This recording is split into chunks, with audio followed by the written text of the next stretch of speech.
I just got done watching Nickel Boys. This is going to be one of those movies that I feel like when people talk about in the film community, the one word they will use is an emotional experience.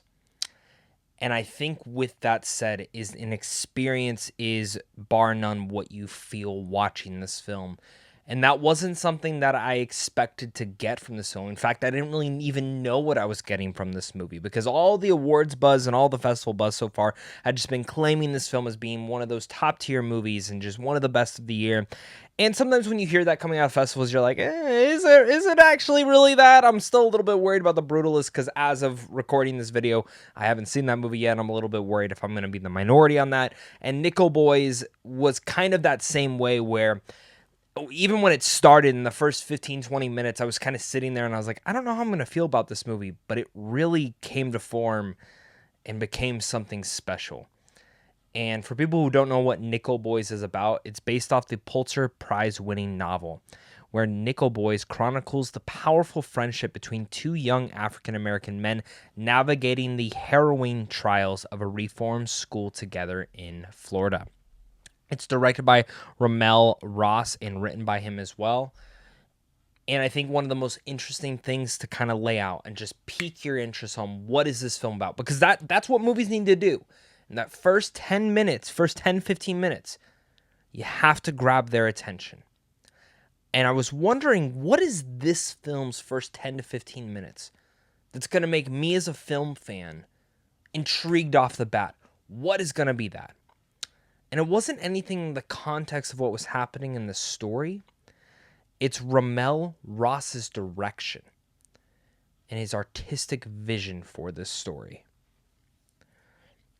And that artistic vision is the entire film, for the most part, is shot in complete first-person cameras from the point of view of the main character.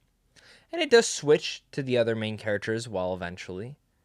But that is the most fascinating thing about this movie. And the second I realized, oh, this is what this film is, I was intrigued. But I was intrigued to the point where I got to see where this plays out. Because not a lot of films do this. And sometimes it doesn't work at all. And I didn't know if it was going to be able to latch me into the emotion either. And fuck, it did. To the point where you don't even realize it.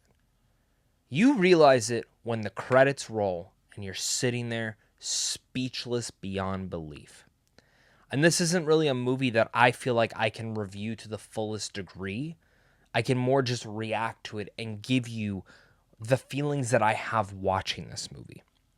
And how I think anyone who loves movies should give this film a try. It should be nominated for Oscars. Will it? I don't fucking know. But I will just say that this film was that experience that I don't think I've had in a movie in a while.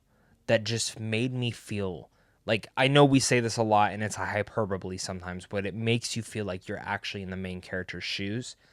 This film did it to that degree, and not in a flashy nor moradic way. In a flashy, nor even in a highly stylized way. It's so simple, but so effective that you can feel, no matter which point of view you're viewing it from, you can feel that character's emotions and what they're going through. And what that angle has to it is it leads to a lot of interesting tidbits in the story. Ones that dive into regret, emotion, love, friendship, betrayal, harm. And honestly, for the audience, while you're feeling all that at the same time, you're feeling this, God, us as society sucks. And seeing that and seeing what happens at this reform school just breaks your heart as it just gets worse and worse and worse as it goes on. And I expected it to, but I didn't expect it to just swell me with all those emotions. And I think the Nickel Boys, what it does so well with them and their story is this is something that people can say, I've seen this type of story before. I've seen something of like this, but not in this storytelling and nor in this way. And that is where I am so happy to be talking about this movie. So, wow. Just again, I don't really have like a lot of other thoughts other than just what I am reacting to. And this is like a very different and rambled review because I'm just so stunned by what RaMell Ross was able to do here. But I also do want to give a shout out to the performances because I think Ethan Herisse, who plays Elwood in here, is fantastic. Brandon Wilson is also really great as Turner.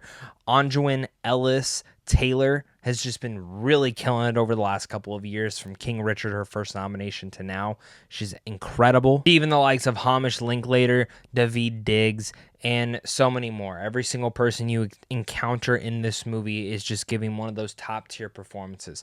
Alongside that, honestly, on a technical achievement as well, the editing is superb and stunning. The cinematography is beautiful. There's a couple shots in here that really just bring this point of view to life once again. And some of the editing style, like all of those technical things, really make the feelings of this movie work the most too. Primarily, like, it just kind of feels like a glimpse of a life, and like you can tell when like he's daydreaming, and you can see the daydreaming through his eyes. I just sit here stunned with what was accomplished here. I think this, again, is one of the best films of the year. I think it is one that is just an emotional experience, and I'm just going to give my score because I'm tired of rambling, and go see the damn movie when it comes out. But Nickel Boys, I'm going to give this movie an A. Thank you so much again, guys, for watching. Just make sure to hit that like, subscribe button, comment down below your guys' thoughts. I'm so sorry for the ramble, but sometimes a movie just hits you like that, and you kind of leave speechless. You don't know what to say. So thank you so much again, and of course, until next time, stay classy.